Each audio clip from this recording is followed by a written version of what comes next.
हाय। आज हम लोग पढ़ते हैं हार्ट ट्रांसप्लांट के बारे में। ठीक है। अगर आपने सुना होगा कि सबसे पहले जो हार्ट ट्रांसप्लांट है ये 3 दिसंबर 1967 को क्रिश्चियन बर्नार्ड ने किया था। ठीक है।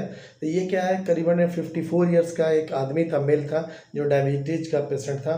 ठीक है। और उसमें जो हार्ट ट्रांसप्लांट किया गया वो क्या एक महिला का था जो 25 साल की थी और जिसका एक्सीडेंट हो गया था। ठीक है। अब यहाँ समझते हैं कि जो हार्ट ट्रांसप्लांट होता है ये कैसे होता है। ठीक है। यानी बॉडी ए से बी तक जाना है तो यहाँ पे हार्ट को जिंदा रहना पड़ेगा। तो अब हार्ट को इस प्रोसेस के लिए जवाब क्या है, किसके पास है, ये साइंस और टेक्नोलॉजी के। तो जब हम लोग डोनेशन करते हैं तो करीबन इसमें क्या है, करीबन 4 से 6 घंटे का टाइम लगता है। अब इसमें हार्ट को जिंदा रखना पड़ेगा।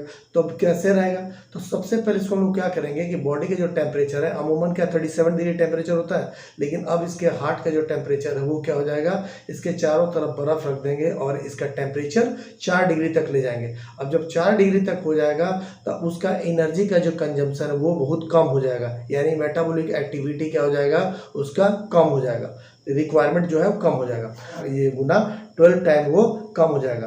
तो अब यहाँ पे ठंडा रखने से बहुत नुकसान भी हो जाएगा।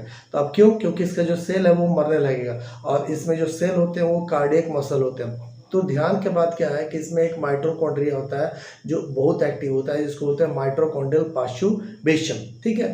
तो जब ये 4 डिग्री पे रखते हैं तो उसके साथ साथ इसको हम लोग सॉल्यूशन भी रखते हैं, तो अलग डिप करके रखते हैं। तो अलग अलग डॉक्टर अलग अलग सॉल्यूशन इस्तेमाल करते हैं। तो इस सॉल्यूशन में जनरली आयंस होते हैं, जैसे पोटेशियम हो गया, कैल्शियम हो गया, मैग्नीशियम हो गया, और भी तरह के साल्ट होते हैं। ठीक है। और उसके बाद ये प्रोसेस किया जाता है। मिलते हैं इसी तरह इन्फॉर्मेटिव वीडियो के साथ नेक्स्ट।